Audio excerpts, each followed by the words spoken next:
And WJZ, of course, continues to follow the breaking news. A massive police response to a police shooting in West Baltimore. An officer, we are told, has been shot. We're going to first go to Chopper 13, which is monitoring the situation from the sky. We're also going to go to our reporters on the scene. Let's begin with George Solis. He is live in West Baltimore. George? Denise, as you mentioned, Baltimore police confirming that an officer was shot here off Fremont Avenue. That happened about 4:30 this afternoon in the 900 block of Bennett Place. And again, just a very active scene out here. We're actually going to switch over to our mass cam to get scene. You can see a large number of police officers right there on the scene congregating. We've seen a number of tactical vehicles also on scene.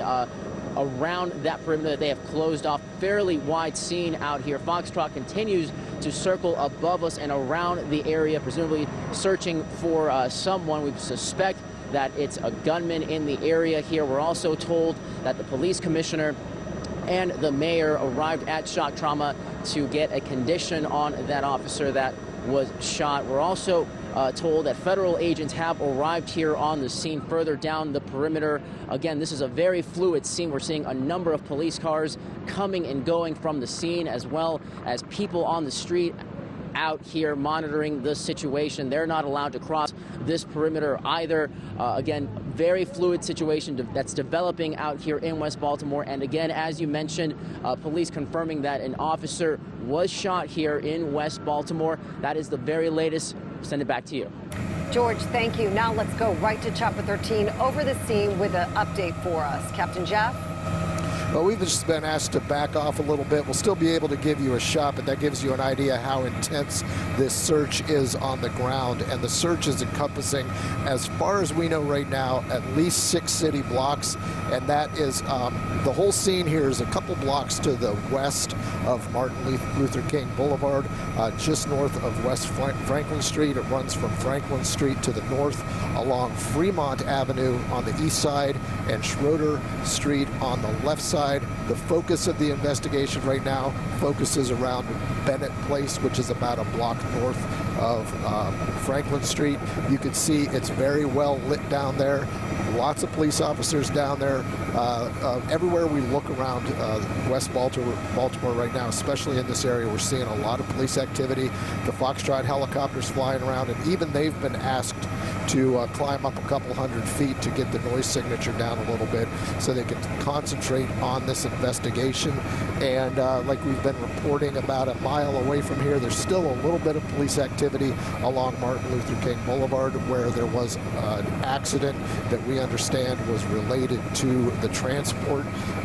As they were heading over to shock trauma, there was a 3-car accident. One of those cars was a University of Maryland police officer, and we do know that that officer received injuries and was transported as well. Reporting live from Chopper 13, I'm Captain Jeff Long. Back to you. Captain Jeff, thank you. We're going to go right to Avajoy Burnett live at shock trauma, where the wounded detective was transported. Avajoy?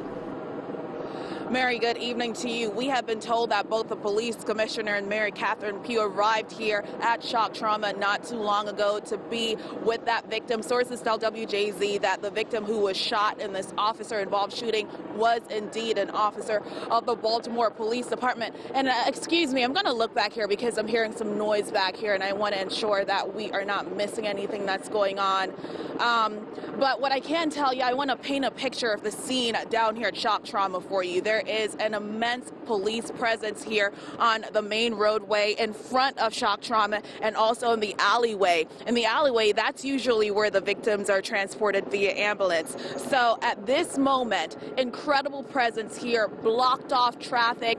Traffic is going through, but it's inch by inch on MLK, and an immense presence of officers around the block surrounding shock trauma. And shock trauma is not too far from the scene of where this police-involved shooting happened. So we will continue to stay here and update you as soon as we get additional details. Usually, when something like this happens, there is an intense police presence. So as soon as we get something, if we see something, we will update you. Live right now at Shock Trauma, Avajoy Burnett for WJZ.